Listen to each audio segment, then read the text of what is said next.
क्या आपने कभी सोचा है कि आपकी जिंदगी में जितनी भी मुश्किलें आती हैं, उनके पीछे असली कारण क्या है? क्यों कभी-कभी हमें ऐसा लगता है कि पूरी दुनिया हमारे खिलाफ है? क्या ऐसा हो सकता है कि असल में हम खुद ही अपने सबसे बड़े दुश्मन हैं? हमारी सोच, हमारी धारणाएं, कहीं वही हमें नीचे तो नहीं खींच रही? और अगर ऐसा है, तो इससे बाहर निकलने का रास्ता क्या है? आइए, आज हम इस सवाल का जवाब खोजने की कोशिश करेंगे। यह कहानी आपको सोचने पर मजबूर कर देगी और अंत तक आपको महसूस होगा कि असली लड़ाई बाहर नहीं, बल्कि अंदर है। लेकिन इस यात्रा में कई मोड़ आने वाले हैं, कुछ चौंकाने वाले राज और कुछ वो सच्चाइयां जिन्हें जानकर आप चौंक जाएंगे। राजेश, एक आम इंसान, हमेशा अपनी जिंदगी से नाखुश, दूसरों को दोष देते हुए। उसकी नजर में उसके सारे सपनों का टूटना, उसकी असफलताएं सिर्फ और सिर्फ दुनिया की गलती थी। उसके दोस्त, परिवार और काम की परिस्थितियां सभी उसकी जिंदगी को बर्बाद करने के लिए जिम्मेदार थे, ऐसा उसे लगता था। लेकिन एक दिन उसकी जिंदगी में एक ऐसा मोड़ आया जो सब कुछ बदल कर रख देगा। राजेश की मुलाकात एक अजनबी से होती है। वो अजनबी बेहद शांत और सुलझा हुआ लगता है। राजेश को कुछ समझ नहीं आता, लेकिन अजनबी की आंखों में एक अजीब सी चमक होती है। वो उससे एक सवाल करता है, क्या तुम्हें कभी ऐसा लगा है कि तुम्हारी असफलताओं के पीछे दुनिया नहीं, बल्कि तुम खुद हो? राजेश हंसने लगता है।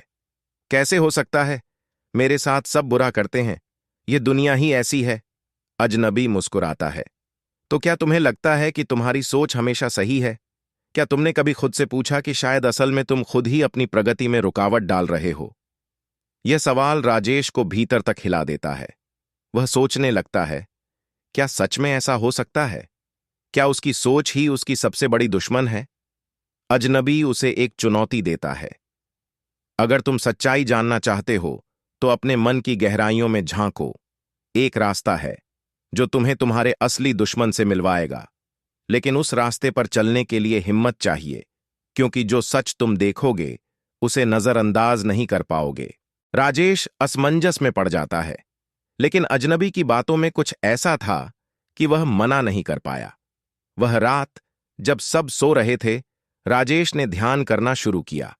वह अपने भीतर झांकने की कोशिश करने लगा। शुरुआत में सब कुछ उलझा हुआ लगा, लेकिन धीरे धीरे उसे अपने ही विचारों के धुंधले छोर दिखाई देने लगे। और फिर उसे वो चीज दिखी जो उसने कभी नहीं सोची थी।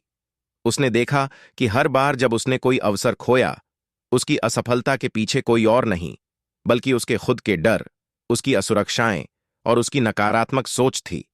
वो खुद ही अपने रास्ते का कांटा था। लेकिन कहानी यहां खत्म नहीं होती।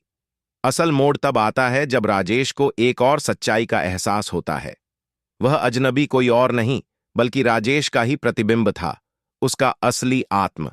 वो आवाज जो सालों से दबी हुई थी, जो उसे सच्चाई से रूबरू करवाना चाहती थी, लेकिन जिसे उसने हमेशा अनसुना किया था। राजेश को अब समझ में आया कि उसकी असली लड़ाई बाहरी दुनिया से नहीं थी, बल्कि उसकी सोच से थी। और इस लड़ाई को जीतने के लिए उसे खुद को बदलना होगा। राजेश ने धीरे धीरे अपनी सोच बदलनी शुरू की। अब जब भी उसे कोई चुनौती मिलती, वह अपने अंदर की आवाज को सुनता, जो उसे सही दिशा दिखाती। उसकी जिंदगी बदलने लगी।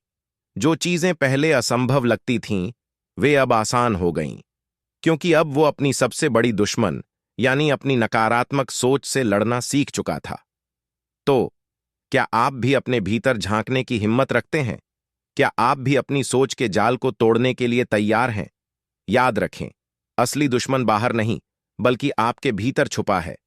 और जब आप इसे पहचान लेंगे, तभी आप असली आजादी का अनुभव कर पाएंगे। तो दोस्तों, ये थी राजेश की कहानी, जिसने हमें सिखाया कि असली लड़ाई कभी भी बाहरी दुनिया से नहीं होती। हमारी सोच ही हमें सबसे ज्यादा प्रभावित करती है। इसलिए खुद को समझिए, अपनी सोच को सुधारिए और देखिए कैसे आपकी जिंदगी में चमत्कार होते हैं। अब आप क्या सोचते हैं? क्या आप भी अपनी सोच पर नजर डालेंगे? अगर आपको यह वीडियो पसंद आया तो इसे लाइक और शेयर करें और हमारे चैनल द बुद्धा स्टोरी को सब्सक्राइब करना ना भूलें और बेल आइकन को दबाएं ताकि हमारे नए वीडियो आपको सबसे पहले मिल सकें। धन्यवाद।